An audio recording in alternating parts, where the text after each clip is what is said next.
ഇന്നത്തെ ഉച്ചക്കത്തെ സ്പെഷ്യൽ എന്തൊക്കെയാന്ന് കണ്ടാലോ? നല്ല ചോറ്,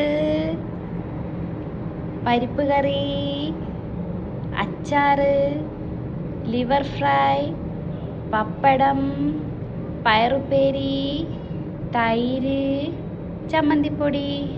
ഇത് കഴിക്കുന്നത് എങ്ങനെയാണെന്നറിയോ?